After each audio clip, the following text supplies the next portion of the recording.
Nous avons rencontré Chantal Séguin, la commissaire aux expositions de Traces, afin de mieux connaître les 5 lauréats choisis pour cette 5e édition, mise en place par le Conseil des arts et de la culture de Vaudreuil-Soulanges.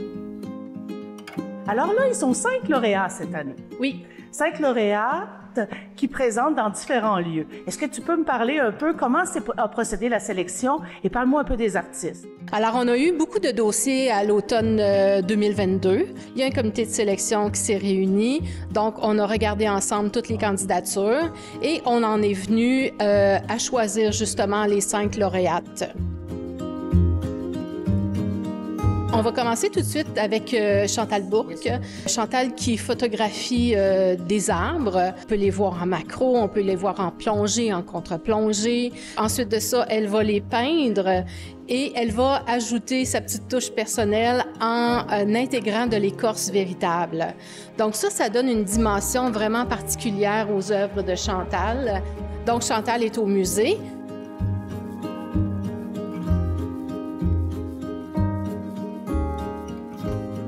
Ensuite de ça, Stéphanie vient et Stéphanie fait des collages. Elle intègre des dessins de sa fille, des portions de dessins. Elle va jouer avec le fusain, avec l'acrylique et tout ça. C'est une artiste autodidacte et c'est vraiment de toute beauté. Donc ça, c'est au pavillon Wilson, à Coteau-du-Lac.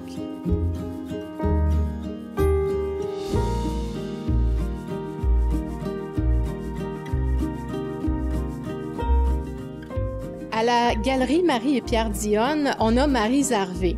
C'est du bonbon. Elle fait de la couture, elle va partir de matériaux récupérés, de tissus, elle va intégrer de la peinture et elle appelle ça sa famille couture.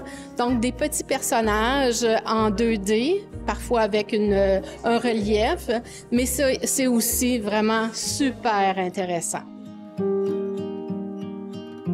À la factory, on a Estelle Parezewski. Elle fait des œuvres de grand format et elle a un amour pour les animaux et pour la nature. Donc, elle va chercher vraiment le regard, l'âme des animaux. Et c'est vraiment particulier. Donc, on a toujours les animaux qui sont vraiment hyper réalistes et autour, on a une espèce de flou. Donc, souvent, elle va peindre au airbrush, elle va faire le contour. Donc, ça aussi, c'est intéressant de marier réalisme et art abstrait dans un certain sens. Émilie Parent qui peint au crayon graphite et qui fait des portraits hyper réalistes, elle aussi, c'est de toute beauté. Donc, une très, très belle cuvée.